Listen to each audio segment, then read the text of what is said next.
Hello, so I am going to do a video on how to do an abundance grid. Now I did one before, but this one is a little bit easier. In my first video I did the flower of life, which is a great to use, but one that's a little bit simpler is a spiral. So a spiral can go out and then it can also kind of bring energy in, but this spiral is a really great shape to be able to do an abundance grid. So when it comes to the spiral, there might be two phases of this grid that you would want to do. So the first one you would do around the full moon, where you want to kind of cleanse out old energy. And so and then as you get to the new moon, where you're setting intentions, then you would smudge or cleanse and then reset the grid to bring abundance in. And so when it comes to kind of some stones or crystals that you can use for abundance, the ones that I chose to do here are Carnelian.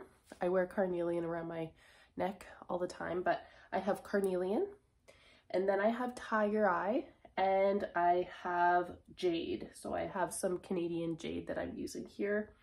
And for my Keystone, so a Keystone is the crystal that you use at the center of your grid. And so for a Keystone, I have Goldstone. Now Goldstone is man-made, but it is used throughout the world for abundance. And so if you were doing this grid, and you're in the first phase where you're wanting to kind of clear out old energy that may be stagnating you in and stopping you from being able to bring abundance in. That's why sometimes there's two phases. You don't necessarily have to do both, but if you do want to cleanse and remove energy that might be blocking you from bringing abundance into your life, it is a good idea to do it. So what you can do is you have your Keystone. So here I have my Goldstone, and then starting from here, going out, I would place the stones on an outward motion. So if I had points, so this is set right now, but if I had points or tips, like my Tiger's Eye has kind of a little pointed edge, I would point those outward, and I would start as it goes outward, and I would set that to remove and clear.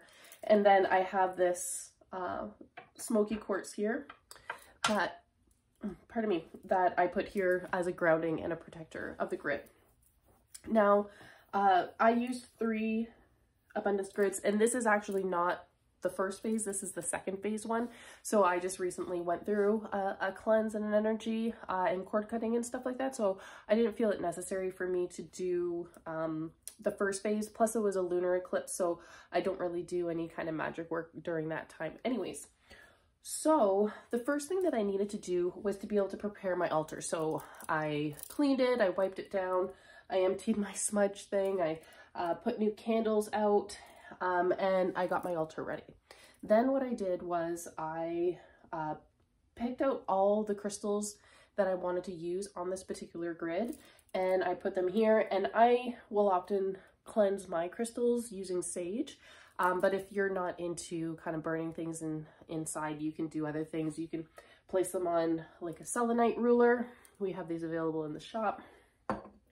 You could also use, the full moon. There's different ways to do and cleanse your crystals, and I can do a video on that too.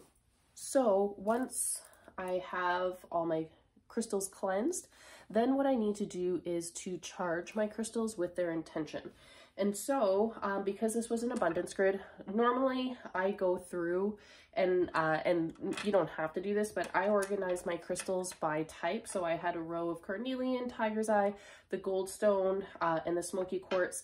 You can see here that I have extra Goldstone, and sometimes I'll do that where I don't grab the perfect amount. I'll just intuitively, as I'm laying the grid, will run it. So you can see here the spiral, it's not like a flower of life or different grids where there's like set places to put it. You can do it kind of as necessary. So when you're going to set your intentions, I did a video about this yesterday. So say for the Goldstone, for instance, I would smudge myself, prepare my space, get ready to do it. Even really before, I guess I'll backtrack a little bit, before I even do my charging and my intention setting, I will usually do cleansing of myself. I'll do a little prayer. I personally call Mother Earth, Father Sky, the Creator, my spirit guides, angels, and protectors. So that's who I call. I speak to them. I start to connect with them.